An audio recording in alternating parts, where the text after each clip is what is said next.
Pues en primer lugar, darle las gracias a todas las personas que nos van a ver y que nos están viendo y que nos verán a partir de hoy.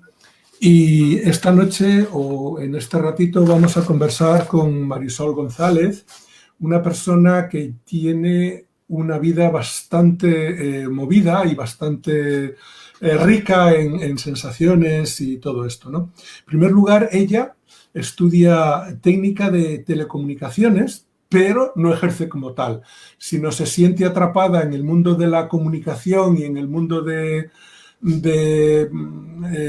de los periódicos, etcétera, y se embarca en esa aventura tan lejana a su ingeniería técnica, ¿no? Entonces, digamos que se ha preocupado desde entonces por los musicales. Y últimamente le ha dado por reconocer que tiene palabra, que puede escribir, que tiene voz, y se ha metido en Serendipia. Es una revista de la cual ella luego nos va a contar un poco. Entonces, para conocerla y para saber un poco de su vida y tal, vamos a empezar un poco pidiéndole que nos cuente, por favor, cómo ha sido su infancia. Hola, Nicolás. Buenas Muchas noches. gracias primero por abrirme este espacio. Y bueno, mi infancia, pues yo creo que fue una infancia normal como la de cualquier otra niña que nació en 1975. O sea, una infancia que coincidió con el inicio de la democracia, con los años 80, ¿no? Con el principio de los años 80. Y yo lo recuerdo como una infancia tranquila y aparentemente feliz.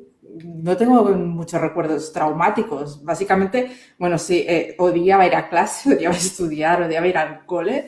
Y aparte de eso, poco más. O sea, lo recuerdo bastante con mi familia, con mis amigos, bastante tranquilita, sin ningún problema así especialmente destacable, ¿no? ¿Y recuerdas cómo, cuándo comenzaste a escribir y cuál fue la razón que tuviste para empezar a poner en palabras lo que te pasaba por la cabeza? Pues mira, curiosamente yo odiaba escribir en el colegio. Cuando me hacían escribir redacciones y trabajos de desarrollo de algún tema, era una cosa que no soportaba. Tenía como tirria porque pensaba que no sabía hacerlo. Me costaba un esfuerzo horroroso, ¿no? Plasmar en palabras los pensamientos o las ideas, no podía con ello. Pero bueno, resulta que a medida que fui creciendo, sobre todo cuando empecé a tener publicaciones digitales, primero fue asageneral.com y luego todomusicales.com, yo tuve que empezar a escribir las noticias, los reportajes, las críticas, y ahí pues fue naciendo una afición que yo no sabía que tenía. Empezaba a escribir cosas sobre teatro musical y me empezó a ir gustando. Luego, cuando empecé a profundizar en el mundo del crecimiento personal, que ya hablaremos, si quieres, más adelante sobre Sí, el mundo sí. de la espiritualidad y del crecimiento personal, sentí la necesidad de compartir aquello que yo estaba aprendiendo y aparte también sentí la necesidad de escribir cosas en mi diario, de tanto en tanto, explicar cómo me sentía, lo que me pasaba, intentar como desahogarme de alguna manera, ¿no? Y entonces fue así, pues no sé, hará unos 10 años que me empecé a dar cuenta de que realmente sí que me gustaba escribir sobre los sentimientos. Tampoco sé escribir, o sea, escribo novela, escribo sobre cosas que pasan, sobre cosas fáciles, ¿no? O sobre las emociones. Bueno, no sé si son fáciles, porque hablar de las emociones no es fácil, ¿no? Pero claro, a mí es una cosa que me resulta bastante fácil, expresar cómo me siento, lo que siento y bueno, y creo que me sale como de manera natural y bastante entendible. No, a mí las metáforas tampoco es algo que me salga de manera fácil porque a veces tampoco entiendo, ¿no? Cuando estas poesías súper rebuscadas para expresar cosas que son muy sencillas, ¿no? Y así Eh, fue. ¿Escribes teniendo en mente algunas personas o teniendo en mente un nicho de público o escribes sencillamente independientemente de quién te lea? ¿Escribes para todos en general? Escribo básicamente para mí. Escribo porque yo lo necesito. Sinceramente, no pienso mucho en quién lo va a leer. Eh, Escribo pues, porque necesito canalizar lo que siento, lo que pienso, necesito compartir mis ideas, que a veces que están totalmente en contra de lo que opina la mayoría de personas. Entonces, claro, si pensara realmente, bueno, de hecho es que me costó muchísimo empezar a publicar lo que yo pensaba o mis artículos firmados por mí. Al principio tenía blogs anónimos porque me daba como mucha vergüenza y mucho reparo, ¿no? Compartir con la gente que no me conocía a nivel profundo, ¿no? Como si dijéramos, mis ideas o mis pensamientos o mis emociones, me daba un miedo atroz.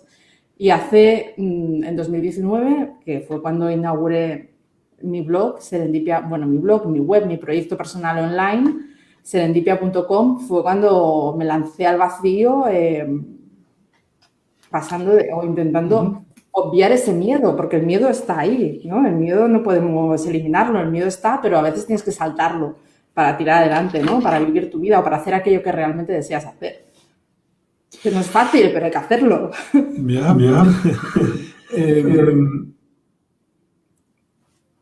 estoy escuchando mi propia voz por el otro lado. Yo te escucho bien, no sé si... Sí, no, bien. ¿La pandemia te ha ayudado a la hora de escribir como autora o ha sido para ti un impedimento?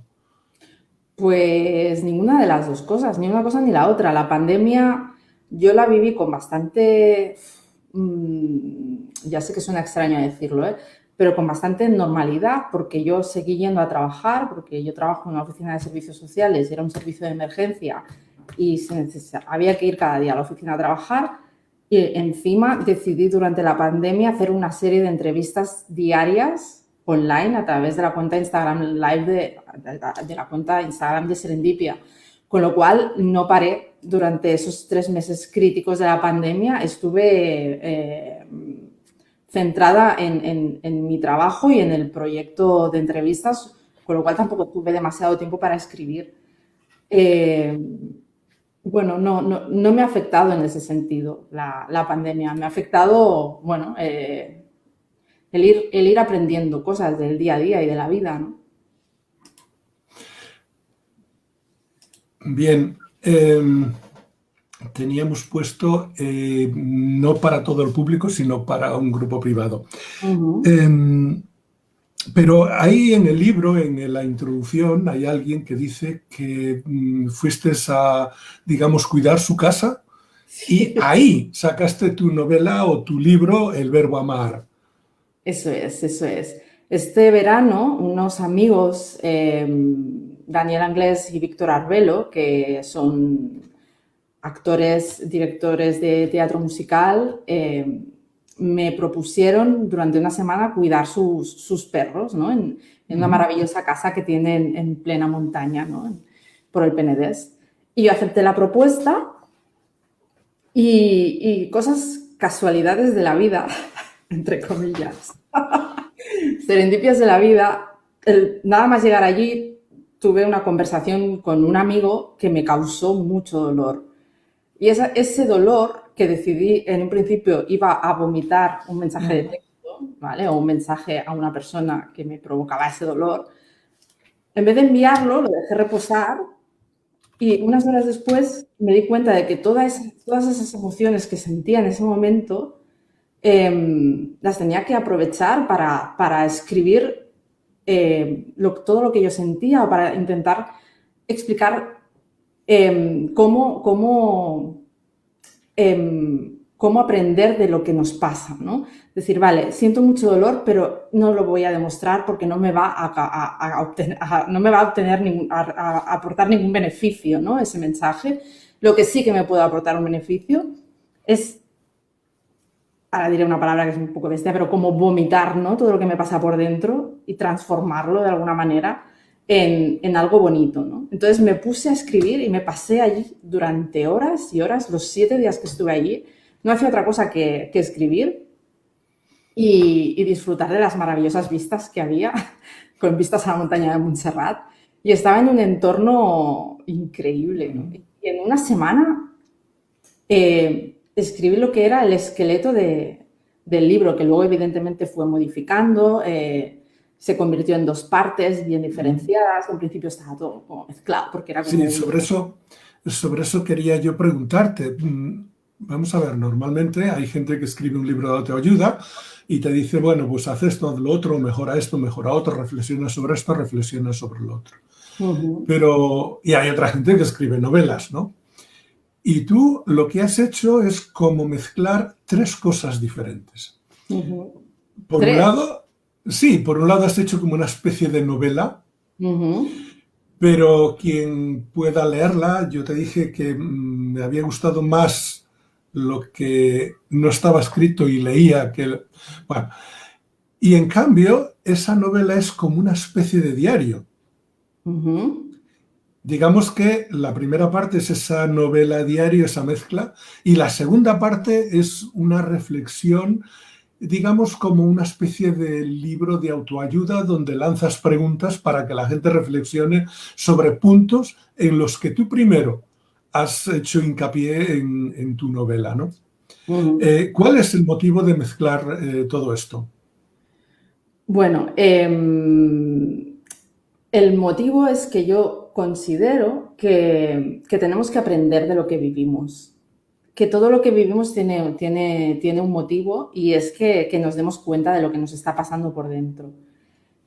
Entonces yo lo intenté mezclar al principio, pero vi que no quedaba claro, que estaba...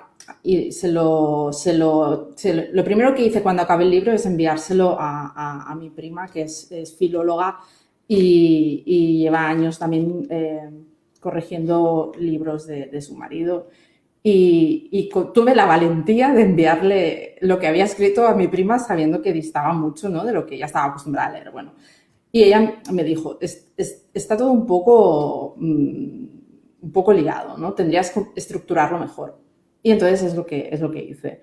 Decidí dividirlo claramente en 2 partes, una parte más, como tú bien dices, más novelística, una novela, la historia de un personaje que se llama Miriam, que es una mujer de 40 y tantos años, lesbiana, que explica sus peripecias en el mundo del amor. Sus avatares en el mundo del amor. Sí, que está ligeramente inspirado en hechos reales, pero no es tal cual. Y después la segunda parte, que es lo que... Pero ahí es donde ya te hablaba del diario.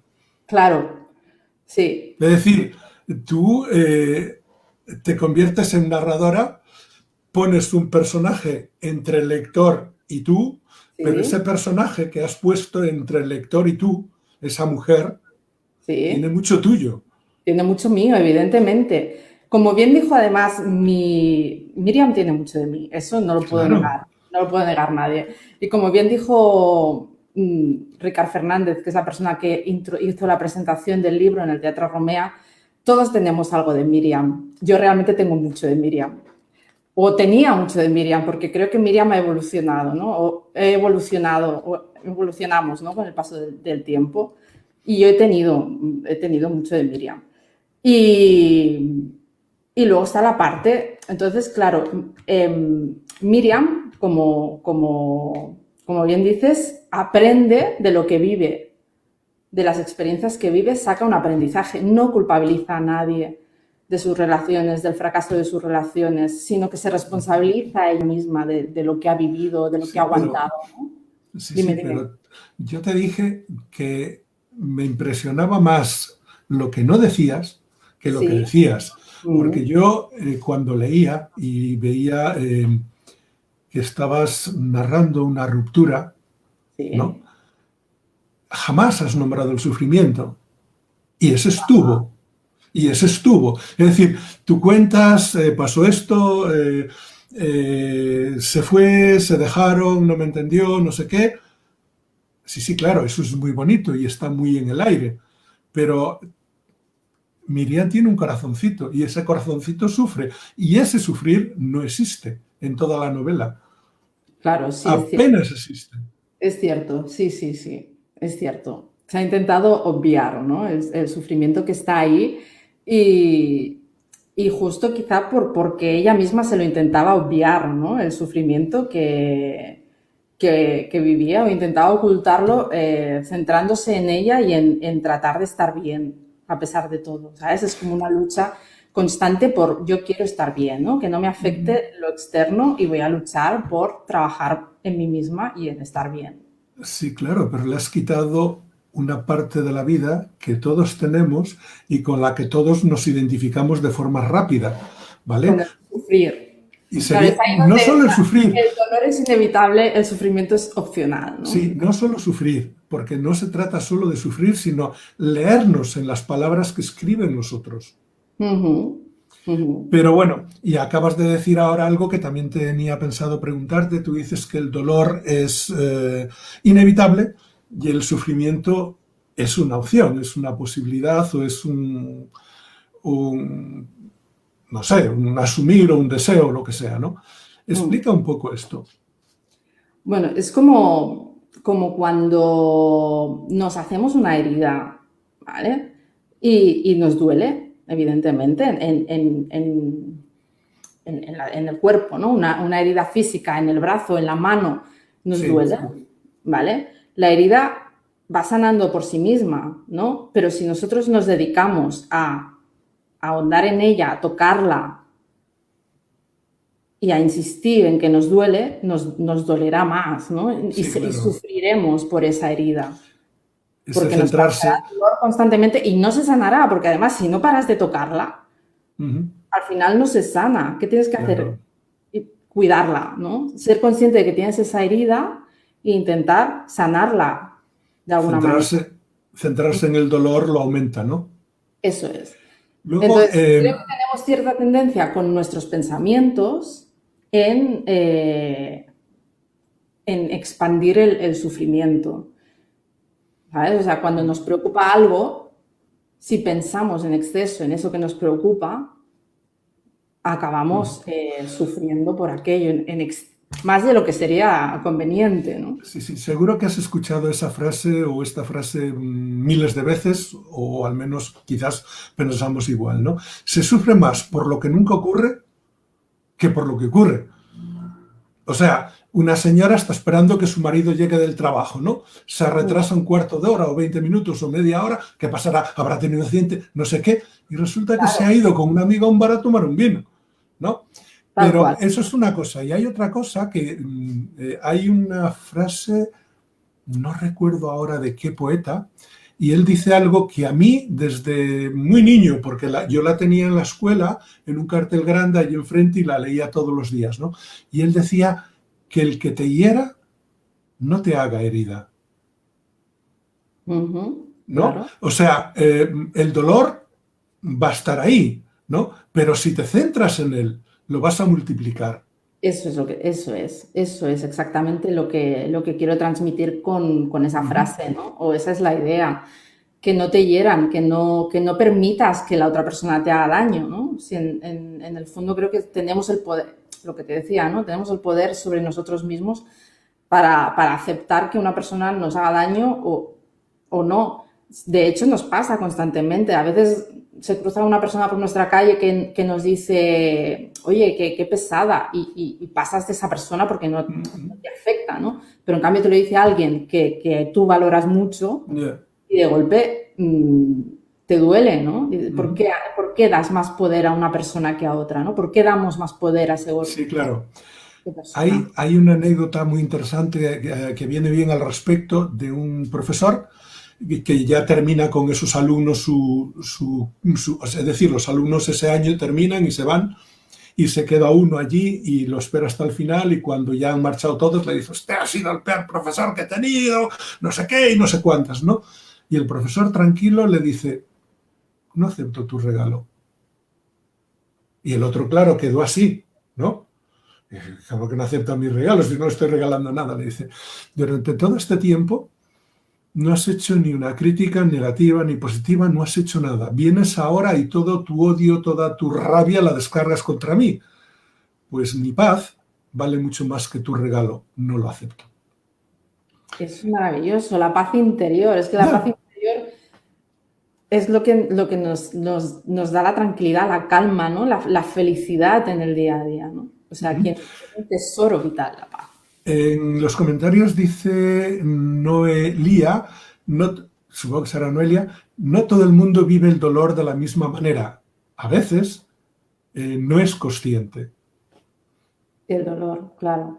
Bueno, por eso es importante que se hable de los temas que pueden provocar dolor para que salga a la luz, ¿no? Porque a veces hacemos ese clic que dices, uy, esto me está pasando a mí, ¿no? Por eso es importante también trabajarse o hacer lecturas de temas, lecturas de artículos sobre temas que te puedan preocupar. En el fondo, cuando nos empezamos a trabajar nosotros mismos o interesar por nuestro propio bienestar, de manera casual o de manera aleatoria vamos a ir a parar a artículos, a películas, a libros que hablen de aquello que a nosotros nos va bien o que nosotros necesitamos para despertar, ¿no? Para despertar a nivel de conciencia y para darnos cuenta de que, ostras, eso realmente nos duele. Vamos un poco a meternos un poco más a fondo, que ya lo estamos haciendo en el libro El Verbo Amar. Y hay algo que puede sonar a contradicción, pero claro, yo que he leído, pues esa contradicción no es tal. Pero bueno, yo supongo que a los que nos escuchen la frase así leída le va a resultar un poco rara, ¿no? ¿Qué es esto? ¿Se puede sentir amor y no amar? Uy, tanto. ¿No estás de acuerdo en esto? ¿Estamos de acuerdo, Nicolás? No sé exactamente, o sea, yo tengo una prima que escribe y escribe muy bien y ella decía... yo estoy casada con 2 maridos, pero era uno solo, ¿no? Y lo que ella quería decir era, uno de los maridos era el bueno, el perdóname, no volverá a ocurrir más, y el otro era el que venía borracho y le pegaba una paliza, ¿no? Estoy casada con 2 maridos. Y aquí tú hablas de sentir amor y no amar. Ajá. Sí, porque digo que el amor es un sentimiento y el amor está dentro de uno mismo. Pero el verbo amar es un verbo, la palabra amar es un verbo y requiere acción. Amar requiere cuidar, amar requiere comprometerse, amar requiere hacer gestos, ¿no? Bonitos hacia otra persona o decir palabras bonitas. Y hay gente que siente cosas bonitas pero luego no es capaz de demostrarlas. Pero ahí no estaríamos hablando de un verbo amar pleno, sino de un verbo amar muy reducido. Es decir, el verbo amar no puede, o sea, amar no puede... Por eso, justo por ese motivo, tú sientes amor, pero no eres capaz de amar. Por eso es reducido, es nulo, no eres capaz de... Es que si tú reduces el amor a un sentimiento, eso es un poco infantil. Es decir, un amor que no se cuida, que no es capaz de sacrificarte por él, que no eres capaz de luchar por él, que no eres capaz de entregar algo por él. El sentimiento solo no llega, ¿no? Claro, pero ahí es donde entra el miedo, ¿no? El miedo a perderte, el miedo a ser alguien que no quieres ser, el miedo a dejar de ser quien eres, el miedo a lo que va a pasar. El miedo es lo opuesto al amor, ¿no? Claro. Y el miedo a veces impide amar, pero el amor está, es que el amor no se puede ocultar, es que somos amor. ¿Y la ambición puede matar el amor? Bueno, claro, es una de las razones por la que una persona puede decidir no amar, ¿no? Muchas veces por diferentes incompatibilidades profesionales, ¿no? Entre 2 personas de una pareja, deciden que prefieren trabajar, ¿no? O buscar su éxito profesional a amar o a meterse en una relación de pareja con la otra persona. Sí. Ahora vamos a saltar a una cosa complicada. En la novela sale una muchacha que se llama Abigail, ¿no? Que mantiene con Miriam una relación, o con las 2 primeras mujeres, una relación muy complicada. No se sabe muy bien hasta dónde quiere llegar, o si tiene miedo a llegar, si no tiene miedo a llegar, pero bueno, ¿es posible una relación a 3? Yo no la he vivido, pero o sea, no te puedo hablar por experiencia propia, pero yo creo que es posible. El problema es que ya es complicado actualmente tener una relación mínimamente sana entre dos personas como para encima incorporar a una tercera persona. Pero yo sé que existen, porque lo he visto en redes sociales, porque hay gente que lo explica, con lo cual y yo creo que hay parejas que de tres, que es que no sé cómo realmente cuál es la expresión de este formato de unión. Trimonio o algo así.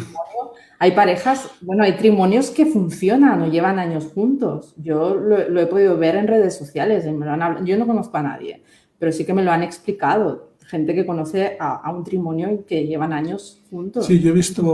Si la gente lo vive y lo hace con normalidad, pues, bueno, con normalidad no quiero decir que no es algo normal de momento, pero que, bueno, yo creo que el futuro va a cambiar el paradigma sobre las relaciones de pareja y sobre las He relaciones. visto en algún documental ha salido un poco el tema y he visto algunos ejemplos que ponen, ¿no? Em, ¿Existen vidas pasadas? O sea, vidas anteriores a esta vida. Claro, eso es una cuestión de fe, ahora mismo, para mí, porque no tengo constancia de ello. Pero yo creo que sí que existen. Yo creo en las vidas pasadas y a mí me han explicado, o sea, me han hablado sobre vidas mías pasadas y me han explicado cosas que me hacen creer que existen. Luego ciertas conexiones con ciertas personas las entiendo bajo la teoría esta de que ya te conoces de otra vida. Bueno, eso es algo un poco delicado, ¿no? Porque no todo el mundo quiere creer, o la gente, bueno, pues hay personas que piensan que vivimos esta vida y ya está, y que no, que piensan que la gente que piensa en vidas pasadas, pues que no está bien de la cabeza. Pero bueno, yo lo que he leído, lo que he investigado, bueno, lo tengo clarísimo, claro. Sí, En la novela hablas del tema, pero no nombras la palabra reencarnación. Reencarnación. ¿Iría por ahí o sería una cosa muy diferente? No, yo reencarnación lo asocio con una palabra religiosa. No. Sí, pero se supone que es una vida detrás de otra. Esto todavía no lo tengo claro. Estoy investigando para poder hablar con más conciencia O lo sobre. ves, o lo ves más en dirección a una regresión de edad, ¿no? Como cuando No, ciertos. o sea, si quieres que te explique así a largos No, no.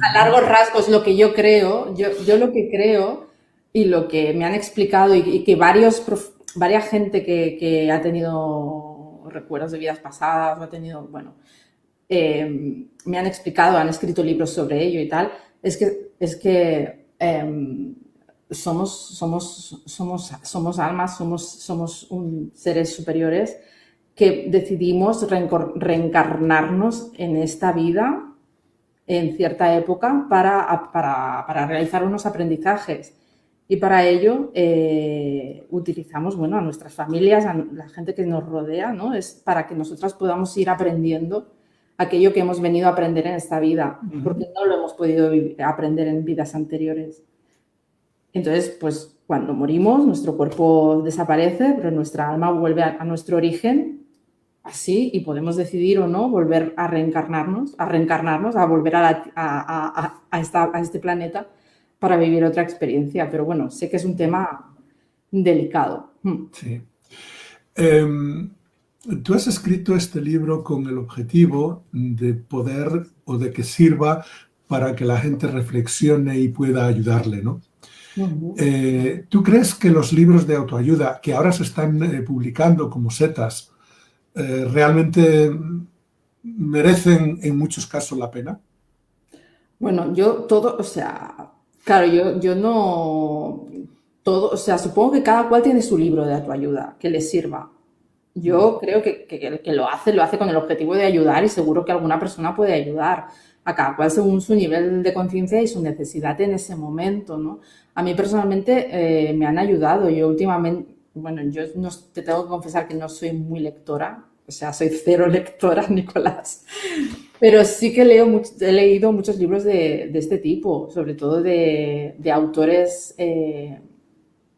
ingleses, americanos, ¿no? Ujú. Y ahora aquí también está empezando, bueno, hace unos años Sí, ya está empezando a haber cierto boom y a mí me han ayudado personalmente. Y yo creo que a la gente le puede ayudar, claro, pero lo bonito del crecimiento personal y del desarrollo personal, lo que a mí más me gusta es que cada cual encuentra su camino. Que yo te puedo decir, oye, Nicolás, a mí, mira, me ha ido bien esto, esto y esto, pero es que tú probablemente no lo vivirás de esa misma manera, tú necesitarás otras cosas. es Entonces que tendrás que buscar lo que tú necesites, no lo que yo te diga que a mí me ha ido bien, porque probablemente lo leerás y dirás, a mí esto no me funciona, ¿no? Es que en tu caso estamos hablando de un libro y le decimos que es de autoayuda, pero habría que ponerlo entre comillas, porque realmente tú haces una pequeña reflexión y luego lanzas unas preguntas, ¿no? Mientras que la mayor parte de los libros de autoayuda no te lanzan unas preguntas, sino lo que te hacen es, te dirigen hacia una felicidad mayor o hacia no sé qué, una aceptación personal, etcétera. Pero esa faceta no está en tu libro. En tu libro está más Claro, bien, deja unas preguntas que la gente reflexione, que piense, que tome sus decisiones, ¿no? Entonces, no es, en este sentido, me parece a mí, un libro, o sea, es un libro que te puede ayudar, pero no es un libro puro de de autoayuda. autoayuda como lo que conocemos, ¿no? Al No, uso. yo creo que como te decía antes, ¿no? Que el crecimiento que tenemos, o sea, que venimos a este mundo a aprender, ¿no? Y a evolucionar y que cada cual tiene su proceso. Y que el crecimiento es un trabajo duro y constante de cada cual. O sea, tenemos que ir evolucionando y tenemos que ser conscientes de que queremos evolucionar, de que queremos cambiar. Ahora, es cierto que hay mucha gente que no quiere cambiar, ni quiere plantearse cuestiones, ni quiere que le hagan plantearse dudas sobre su vida, sobre si es feliz o no. Yo, por ejemplo, yo conozco gente que me dice, a mí no me vengas con tus preguntas, con tus teorías, porque yo ya estoy bien con mi vida tal y como estoy. Pues es perfecto, pero si hay personas que realmente no están a gusto con la vida que viven y quieren cambiar su vida, lo primero que tienen que hacer es cambiar ellos mismos. Sí. Entonces, para cambiar ellos mismos tienen que plantearse ciertas preguntas, ¿no? Porque cuando te planteas ciertas preguntas y te das cuenta de que las respuestas no te están gustando, ¿no? Es ahí donde puedes empezar a transformar las cosas, pero a transformarte tú, o sea, porque lo principal para que cambien las cosas a tu alrededor es que cambies tú por dentro, ¿no? Que cambies tu manera de pensar, que cambies la perspectiva de tus creencias, ¿no? Entonces, por eso yo creo que lo que he intentado con el libro es que la gente pueda plantearse, ¿no? Otras maneras de vivir las relaciones, otras maneras de plantearse lo que ellos están haciendo, ¿no? Plantearse si realmente se quieren o no, ¿no? La autoestima es una cualidad que no tenemos para nada trabajada, ¿no? En general, actualmente en nuestra sociedad. Y es básica querernos para poder querer a los demás, ¿no? O para poder hacer aquello que realmente queremos, o para ser quienes realmente somos. Porque, claro, otra es saber quién eres, ¿no? ¿Quién eres y qué quieres en la vida? Eh, Noelia nos dice algo o hace una afirmación. Ella dice que le gusta el método socrático y el método socrático es un método en el que Sócrates tenía a su mamá que era partera, era una comadrona, ¿no? Y entonces él aprende de eso, digamos, el enfoque de la filosofía y te lo hace todo a través de preguntas, ¿no? Entonces él parte de que tú ya tienes la respuesta, pero hay que hacer las preguntas adecuadas para sacarte la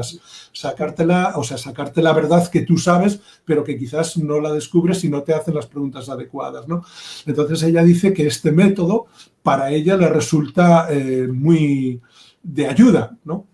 Claro. Bueno, claro, es que siempre es súper importante, ¿no? El que nos planteemos las cosas, si vamos bien, si no vamos bien, o qué queremos, qué dejamos de querer, qué nos pasa. Claro. Lo que pasa es que el problema es que no todos siempre respondemos con honestidad a esas preguntas, ¿no? Y luego Carol Luque Puga dice que el proceso de crecimiento o en el proceso de crecimiento una herramienta con poder es la capacidad de preguntar y reflexionar, que es exactamente lo que venimos diciendo, ¿no? Eso es, eso es. Ujú. Y ahora vamos a dar un paseo por tu interior, si nos lo permites, por tu parte más íntima. Em, ¿Has escrito este libro para investigar sobre ti misma? Bueno, claro, para conocerme, sí. O sea, realmente cuando lo escribí no me planteé nada más que expresar lo que sentía. Pero sí que es cierto que me ha permitido conocerme a mí misma por completo y me ha descubierto cosas de mí, ostras, pues que no sabía. Como, bueno, el hecho de que realmente a veces sí no me daba cuenta de que he estado en alguna ocasión viviendo una relación súper desequilibrada, ¿no? Y que lo estaba admitiendo durante un tiempo, ¿no? Y claro, darte cuenta de cosas así, pues no es agradable. No Ujú. es Luego, tú en tu interior crees, piensas, deseas que el centro de tu búsqueda, como el de todas las personas, es justamente el ser amado o ser amada. Bueno, yo creo que todo el mundo en la vida quiere ser amado, quiere ser aceptado, quiere ser integrado en la sociedad. Y yo creo que el amor como te decía antes, es la esencia de lo que somos, ¿no? Y venimos aquí, creo que a aprender a amar, sobre todo aprender a amarnos a nosotros mismos, aprender a aceptarnos como tal y como somos y a querernos por ello, ¿no? A que nos guste nuestro físico y a que nos guste nuestra personalidad.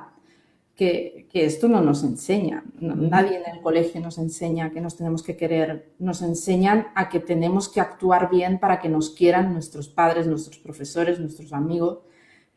Y darte cuenta de que no tienes que ser quien los demás quieren que seas, sino que tienes que ser tú.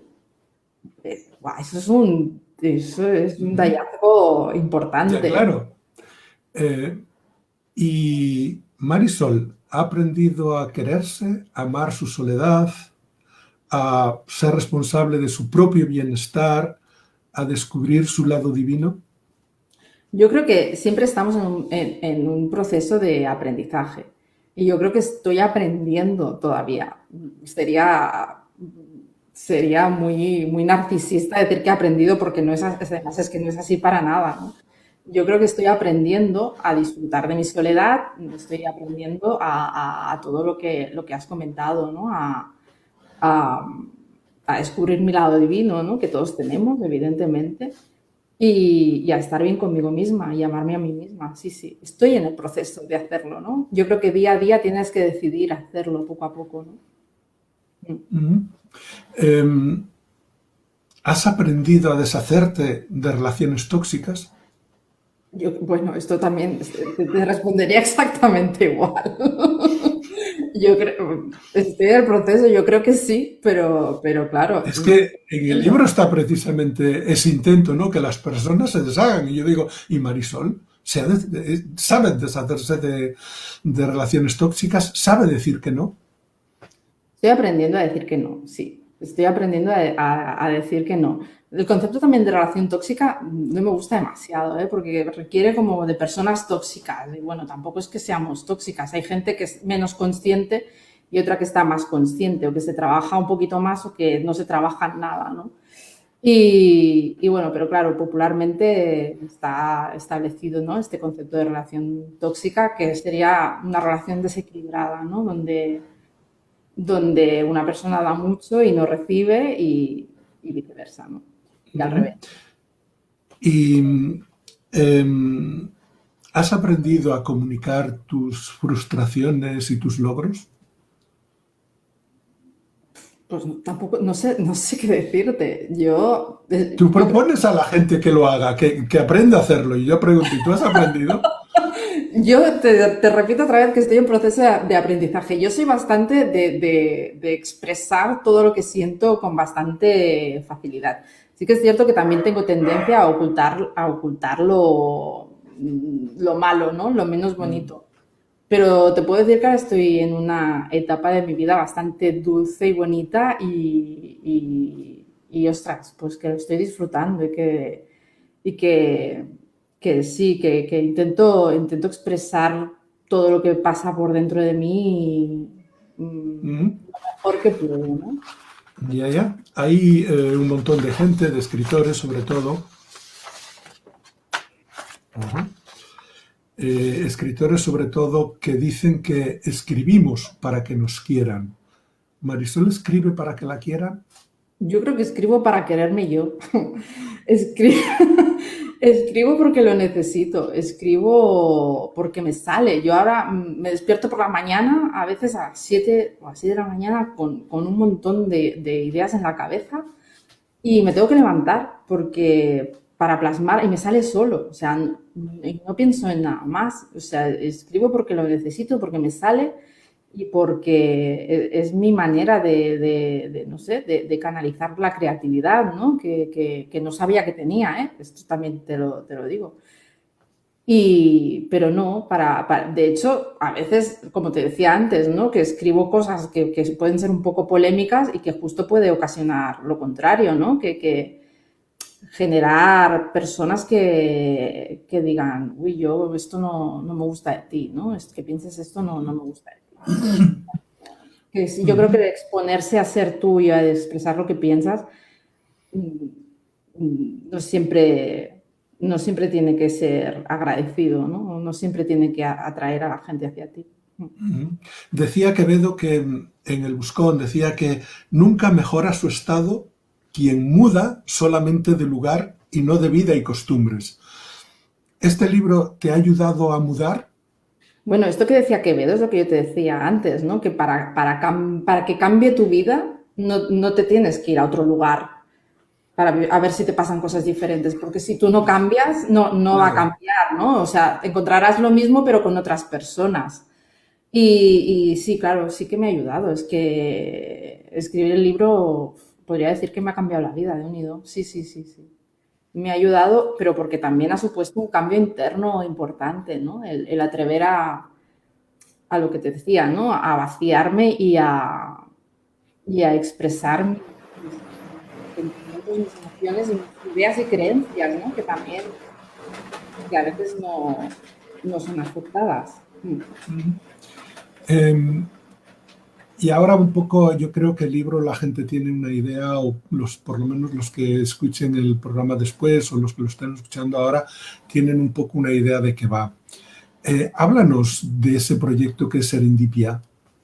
Serendipia es una página web que aúna todas mis pasiones, que son el crecimiento personal, el teatro musical, la cultura y el mundo social. Entonces, en ella escribo sobre todo esto, ¿no? Sobre la actualidad, ¿no? Sobre, por ejemplo, hoy he escrito un artículo sobre el estreno sobre una de las canciones que forman parte de la película musical Tic Tic Boom, que hace unos días que se estrenó en Netflix. Y bueno, es lo que utilizo como decía antes, canalizar esa necesidad que tengo de expresar lo que siento, ¿no? Y compartirlo ante quien lo quiera leer. ¿Crees que, o podríamos comparar el mundo actual, la vida actual, como un teatro en que los actores viven sin autoestima? Sí, bastante. O con una autoestima muy baja. Sí, sí, sería una muy buena comparación. Somos personajes, ¿no? De este teatro que es el mundo y que tenemos que aprender a querernos y primero a ser conscientes de que no nos queremos mucho y luego a aprender a querernos poquito a poquito, ¿no? En el libro, prácticamente la mayor parte de los personajes que aparecen, quitando un nombre, creo que es en Londres o algo así, son mujeres, ¿no? Y o por lo menos yo me ha dado la impresión que en ningún lugar reivindicas un feminismo, prácticamente no reivindicas un feminismo, ¿no? No reivindico el feminismo, claro, pero quizá porque como mis relaciones de pareja siempre han sido mujeres, no tengo la necesidad de reivindicar, no he vivido el machismo en la pareja. Yo creo que esto es básico en mi caso, para por este motivo no puedo hablar de machismo en la pareja porque no lo he vivido, ¿sabes? Evidentemente sí en el trabajo, en el resto de partes de vida, ¿no? Pero en mi familia también son las mujeres tienen el poder, siempre han tenido el poder las mujeres. O sea, que tampoco es que hayamos vivido mucho machismo. Pues quizás sea ese el motivo. Sí, ¿y qué opinión te merece la marcha feminismo actual con niveles de radicalismo bastante serios? Bueno, es que partimos de la base de que a mí los radicalismos no me gustan, ¿eh?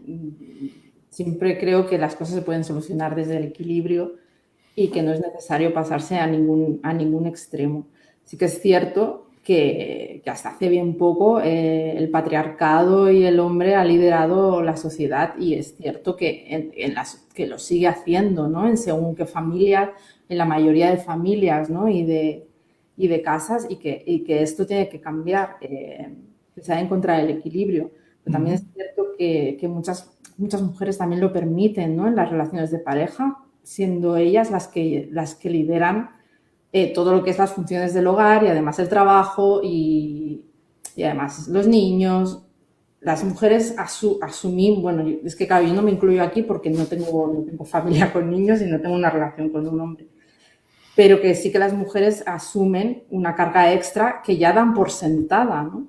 Y que los hombres tampoco hacen nada hablamos en generalidad, ¿eh? Siempre hay excepciones, por cambiar eso, ¿no? Que se sientan siempre como en un segundo plano dentro de estas tareas y esto tiene que cambiar y como te he estado diciendo a lo largo de la entrevista, es necesario, ¿no? Crear conciencia de estas diferencias para que se pueda igualar, pero igualar. Tampoco es necesario pasarnos al otro extremo, ¿no? Creo. No, no, no, no, yo pienso que no. Pienso que hay muchísimas cosas en que hay que mejorar y la mujer tiene que ganar muchísima visibilidad, pero no lo va a hacer ni por imposición legal, porque eso plantea sus dudas, y tampoco lo va a hacer sencillamente por radicalismos absurdos que tampoco lo único que conducen es a crear una guerra todavía más abierta. Ese es mi planteamiento, ¿no? De todas maneras, sería importante que estudiáramos la historia. La historia no está llena solo y exclusivamente de machismo, ¿no? Hay una cosa bien bonita que te puede interesar si quieres, o sea, quédate con el nombre, y es qué eran los maridos femeninos. Ujú, Fíjate lo que te estoy diciendo, un marido femenino, o sea, una, una mujer que hacía de marido para otra mujer. ujú. ¿Vale? Y eso ha existido, o sea, en los estudios antropológicos se ha existido y está documentado, ¿no? Pero bueno, un poco ya para ir terminando, ¿nos puedes decir 2 libros que te hayan marcado o que te hayan, digamos, impresionado o gustado especialmente? Sí, mira, bueno, como te decía, yo leo libros de crecimiento personal y uno de ellos es Los secretos de la sincronicidad de Trish y Rob McGregor, que como le voy a apuntar aquí. Los secretos de la sincronicidad es un libro que me abrió las puertas a descubrir lo que son las sincronicidades o las serendipias, ¿no? Que de hecho por eso mi proyecto online se llama Serendipia, ¿no? Que son estas casualidades que no son casualidades, ¿no? Que pasan y que de alguna manera nos cambian la vida, ¿no? Pues Los secretos de la sincronicidad sería uno de estos libros y otro, por ejemplo, yo leo mucho a Santos Ávila, que es uno de mis terapeutas y tiene unos libros como muy prácticos y útiles para mí y uno que me fue muy bien es cómo practicar el Ho'oponopono, que es una técnica ancestral. Uh-huh. Y que también sale en el libro. Eso es. Eh, supongo que nos darías el mismo nombre si te digo un autor que te haya marcado. Sí, ahora mismo sí, sería Santos Ávila y sus libros sobre Ho'oponopono y sobre el trabajo con el niño interior, pues últimamente han sido de mucha utilidad para mi proceso. ¿Por casualidad tendrías el libro por ahí a mano? para mostrárselo a la gente y que sepa de qué hemos estado hablando todo el rato. Por casualidad. Por casualidad que estaba preparado, ¿eh? Bueno, no me lo habías dicho, pero yo lo he traído. No, pero es normal que la gente vea que es de lo que se Claro, trata, ¿no? existe. Te cuento una anécdota muy rápida, ¿no? Venga. Hace un mes le prometí a alguien que le iba a hacer una entrevista y yo Sí. conocía su libro por la portada y por todo, ¿no? Su libro se titulaba Secretos. Y yo voy, me meto en Amazon, compro libros secretos, me pongo a leer libros secretos y cuando llego a la mitad digo, este no es el libro de ella. Miro el libro y pone secretos y luego pone una frasecilla que no recuerdo. Esto no ha escrito. Miro y claro, no era de ella. No era de ella. O sea, ella publica en una editorial, la editorial coge una portada, vete a saber de dónde, que ya han utilizado 50.000 y yo compro el libro por la portada y por secretos y no miro más. No era. Pero te sirvió de algo el libro, lo leíste, te gustó. La leí hasta el medio y no quise saber más del asunto. Muy No, bien. no era interesante. Bueno, y ahora mismo te encuentras trabajando en algo, tienes algún proyecto Bueno, tengo, de escritura. bueno, de escritura sigo con Serendipia y bueno, me gustaría llevar el verbo amar al teatro, en plan monólogo musical. De hecho, la presentación ya la hicimos como un monólogo musical y estoy trabajando en ello, además del concierto anual Amor por Amor, pero bueno, que ya es es más Uh de -huh. espectáculos, no de literatura. ¿Escribes teatro por casualidad? Bueno, O musicales? no, es mi primera incursión en el tema. Ah, ya. Lo hice en la presentación del libro y gustó mucho y pienso que se puede desarrollar un poquito más. A ver qué tal. Porque creo que, bueno, lo que te decía, ¿no? Generar conciencia a la vez que entretienes y que llegas al corazón de las personas con las emociones de la música. Bueno, en realidad toda la primera parte, lo que no es excesivamente importante es el lugar donde se encuentran los y las protagonistas, ¿no? Entonces, con cierta... se puede llevar al teatro, yo pienso que sí. Pienso que Pues sí. en ello estoy. Pienso que sí. A ver qué tal. ¿Tienes algún proyecto? Bueno, lo del teatro que nos has hablado, convertir el libro en teatro. ¿Y cómo vas con las redes sociales? ¿Son tus amigas? ¿Te ayudan a distribuir tu obra? ¿Te ayudan?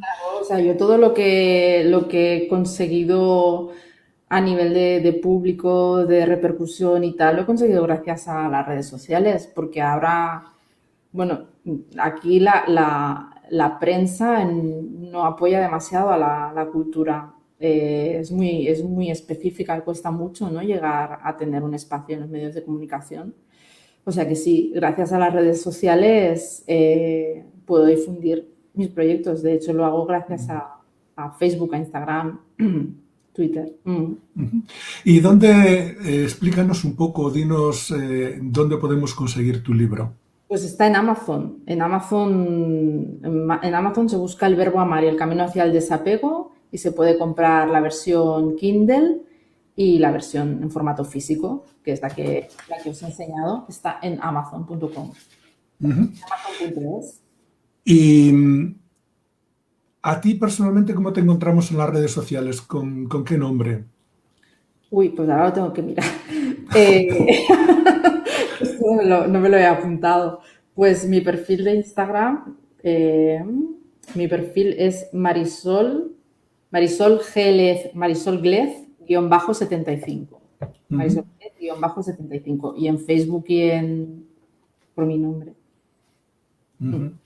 Muy bien. Antes te iba a decir una cosa que luego se me pasó, y era que hay un libro de David Novelles, que es alguien también de tu zona, de Cataluña, y él escribió un libro que se titula La muchacha inventada, y ahí habla un poco de esa otra vida, de ese otro espacio en que los seres humanos después de esta vida saltan, etcétera, etcétera. Te puede resultar bastante interesante. Es un muchacho que escribe muy bien, ¿no? Bueno, si tienes oportunidad e interés, pues bien. Una de las cosas que me gustaría ya para terminar es decir que tu libro, El verbo amar, está escrito desde mi punto de vista, esta es mi opinión personal, de una forma sencilla, es decir, que es asequible para todo el mundo. Está escrito con una gran claridad, es decir, no necesitas meterte por vericuetos, porque no los tiene. El libro va dando pasos y no se escapa de una línea clara, ¿no? Y en este sentido, pues es un libro de una lectura fácil, entretenida y sobre todo es un libro que puede ayudar muchísimo a reflexionar y a plantearte muchas cosas en tu propia vida y en la vida de los lectores. Y en este sentido, pues te felicito por el libro. Pues muchísimas gracias, Nicolás, por estas palabras y bueno, por permitirme este espacio, ¿no? Para hablar del libro y de mis proyectos. Muchísimas gracias.